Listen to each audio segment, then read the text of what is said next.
غنی صاحب,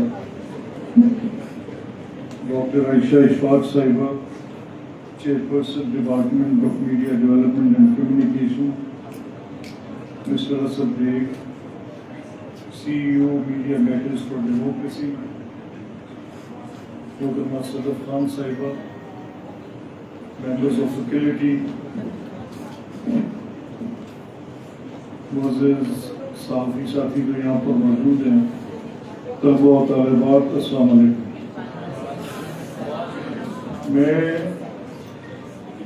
مجھے ڈاکٹر صاحبہ کی طرف سے آپ کے انوگرل سیشن کی انویٹیشن موصول ہوئی تھی, اینڈ آئی ریگریٹ کہ میں یہاں نہیں پہنچ سکا بیکاز اس دن ہماری ایک انٹرنیشنل اسپیکرز کانفرنس تھی اسلام آباد میں, where I had to participate, and I am really happy that I came over. آج آپ کے اس کنکلوڈنگ سیشن میں آپ کا یہ اختتامی اجلاس اس بات کی غمازی کر رہے ہیں کہ آپ نے یہ پچھلے 3 دن کیسے گزارے ہیں. میں طلباء کے چہروں پہ تھکن کے آثار بھی دیکھ رہا ہوں. آپ کی جو مینیجرز ہیں, I could see that these 3 days must have been very exhausting. مجھے یہ بھی اندازہ ہوا ہے کہ آپ کا ایک بڑا لرننگ کرو رہا ہے, اور اس کے دوران آپ نے بڑے چیلنجنگ ٹاپکس کو لیے ہے, جس میں آپ نے AI کے چیلنجز کو بھی آپ نے اپنا سبجیکٹ بنایا ہے, اور اس پہ بات کی ہے کہ صحافت کے ساتھ AI کیسے اس کو افیکٹ کرے گا, اس کا امپیکٹ کیا ہوگا, اور وے فارورڈ اور فیوچر کیا ہوگا. یہ ہے کہ چیلنج بلا شبہ ہر شعبے میں ہم اس کا ایک اثر دیکھ رہے ہیں, وہ چاہے طب سے متعلق ہو, چاہے وہ سائنس سے متعلق ہو, چاہے وہ کوئی بھی شعبہ ہے زندگی آپ لے لیں, اس میں آپ کو AI کا ایک بڑا ڈومینیٹنگ فیکٹر اب آپ کو ملے گا. جو بالکل دنیا کی وہ معیشتیں جنہوں نے اپنا لوہا منوا لیا ہوا ہے, ان کی ریلائنس AI میں ہر شعبے میں, میں بھی بینکنگ, میں بھی ٹرانسپورٹ, میں بھی aviation, you just name it and you count it, railways تک دنیا کی ہر چیز وہ اب AI ڈپینڈنٹ ہوتی جا رہی ہے. کیا صحافت AI ڈپینڈنٹ ہوگی, یہ سوال ہے. اچھا, AI کس حد تک آگے جائے گی, کہ AI کیسے اس کو ڈومینیٹ کرے گی. اور میں ابھی جو سلمان صاحب اپنی بات کر کے جا رہے تھے ریفرنس ٹو دا کانٹیکسٹ, میں آپ کو حالیہ پاک بھارت تناظر میں بھی AI کی وہ امپیکٹ آپ کے ساتھ ضرور شیئر کر کے آپ سے اجازت دوں گا. دیکھیے, ابھی ریسنٹلی ایک کتاب میری نظر سے گزری, نیکسس کے نام سے, یور نوئر ریلی کی کتاب ہے, ضروری نہیں ہے کہ آپ ان کے سارے نظریات سے اتفاق کریں, لیکن اس میں کچھ حقائق ہیں جو آپ کے سامنے ہیں. آپ سے میں ضرور کہوں گا کہ جو آپ میں سے you agree with his sapiens philosophy homogeneous, آپ اسے کریں نہ کریں یہ آپ کا فیصلہ ہے. لیکن ایک کیونکہ آپ لوگ ماسٹرز کی ڈگری میں چلے گئے ہوئے ہیں, اور آپ کا ایک بڑا شاندار کیریئر آپ کے سامنے ہے, تو لوگوں کی جو فکر ہے اس فکر کو غور کرنا تو آپ کا حق ہے, آپ کو کرنا چاہیے کہ لوگ کیا بات کریں. تو Nexus gave me a new, ان کی جو بحث تھی اس میں ایک بڑی انٹرسٹنگ بحث تھی کہ ہم جو ہیومن اسپیسیز ہیں, انسان, ہم عادت ہے ہمیں صدیوں کی تاریخ میں کہ ہم کچھ ایسی چیزیں خود بناتے ہیں جو کہ ہماری ریس کو ڈسٹریکٹ کرتی ہیں. یعنی we are in habit of making weapons, those destruct humans. We are in habit of making gods. This is what he says.